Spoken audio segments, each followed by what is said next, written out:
There's a fish. Feels okay. Feels pretty good. Stay on, stay on, stay on.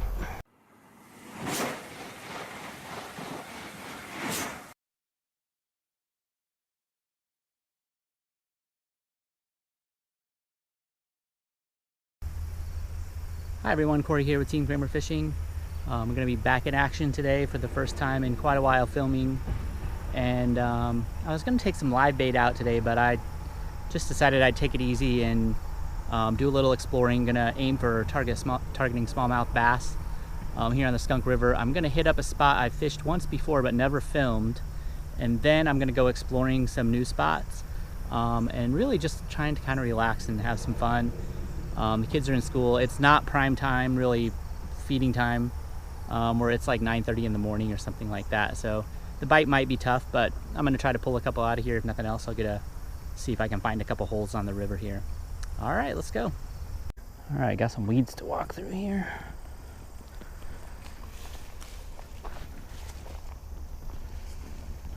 Lots of little grasshoppers hopping around. Might be a good bait to try, the fly rod. I am going to just be using my spinning rod today. Spinning rod with the Biwa Armored Crawl 3-inch watermelon colored on a 1/16 ounce weedless jig. What you've really seen me use a lot lately, actually. So, great part about this bait is I have a lot of confidence in it. If I use it, and I doubt there's anything right next to this tree stump, but I'm gonna try real quick before I start trudging in the water. So yeah, good tip. I mean, I want to get to the other side here, but there could be a fish under this tree, so I'm just gonna test it before I go.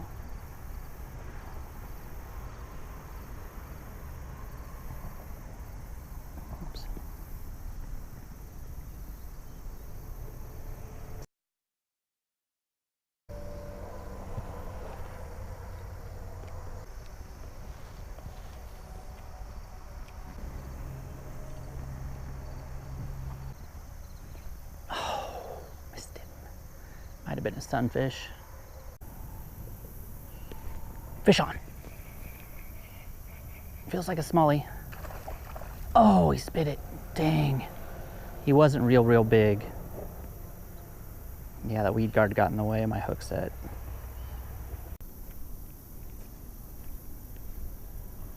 Somebody else's fishing line. Just like always. Or is that a branch? That has to be a fishing line.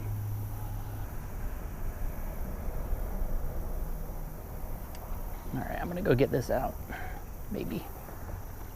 Probably scare all the fish, but. God, man, it's like 50-pound braid. Completely unnecessary down here. I'm gonna snip this just so I don't get caught on it again. Can't get it out, really.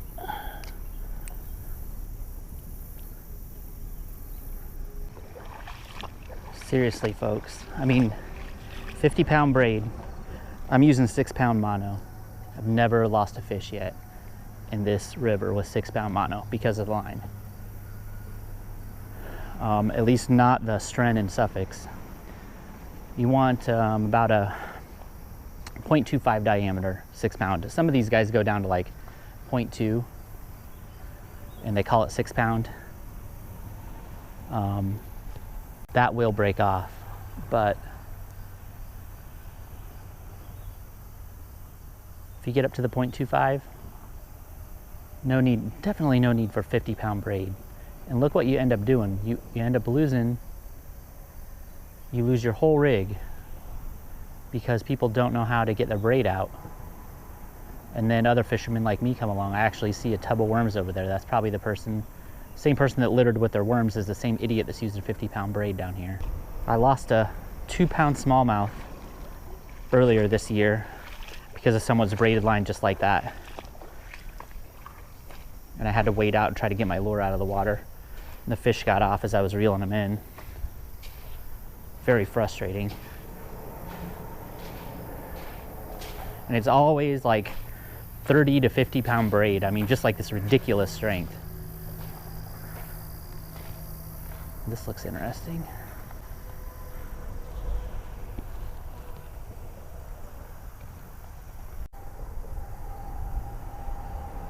Oh, it was just a little guy. At least I'm getting some bites. That one was like 5 inches.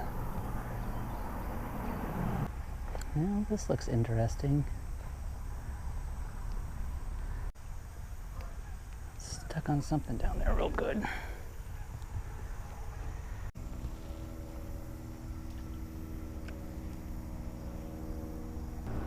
Got a bite.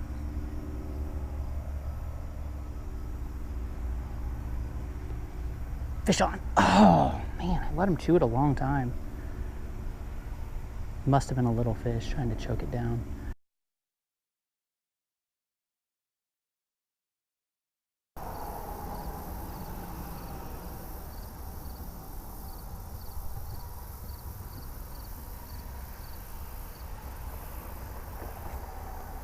There's a fish. Feels okay.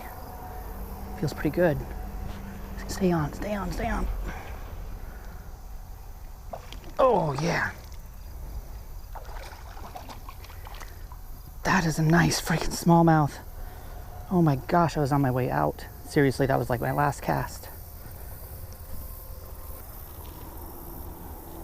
Freaking nice one. He's probably like 13 or 14, I bet. I haven't caught any for a while, so my judgment might be a little off. Get out of there. Come on. Here we go. Man, I thought I was going to get skunked this afternoon right on the dot at 13, maybe at 13 and a quarter.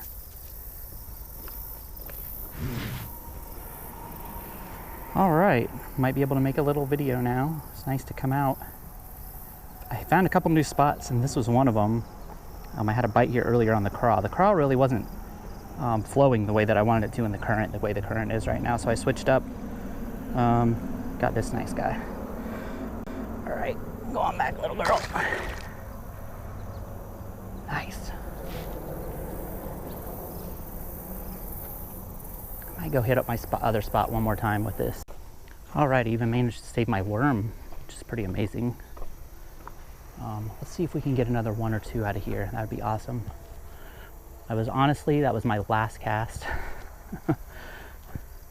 before I was leaving for the day and calling it a non-video producing outing. Getting a bite already. At least I thought I was. It's coming towards me. Fish on. It's a good one. He might be about 13 as well.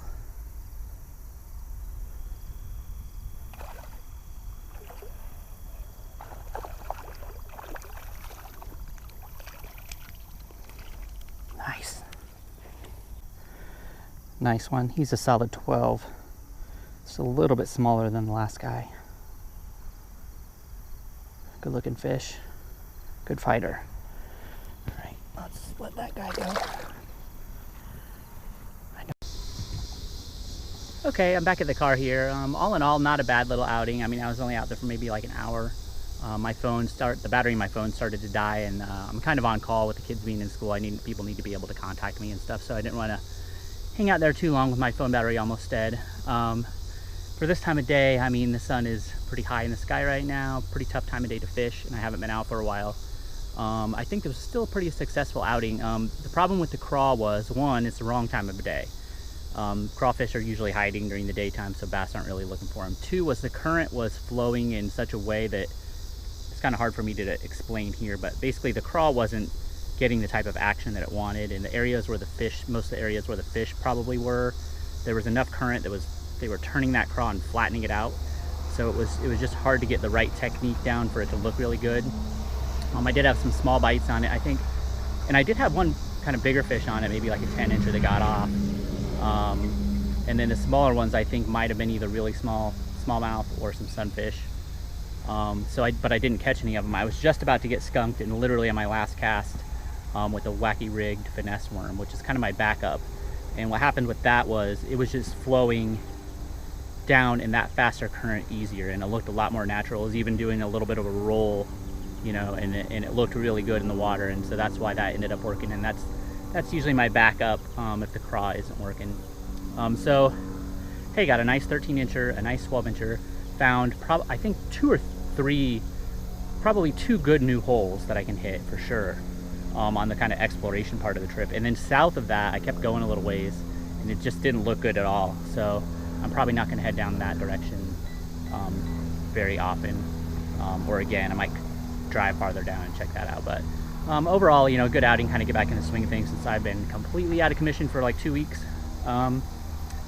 So yeah, hopefully we'll be able to, we're going to get the fly rod out here soon, do some fly fishing and do some more smallmouth fishing. I'm also going to do some hybrid bass fishing and really get to target those guys more. I have not done any of that this year, so it'll be something new.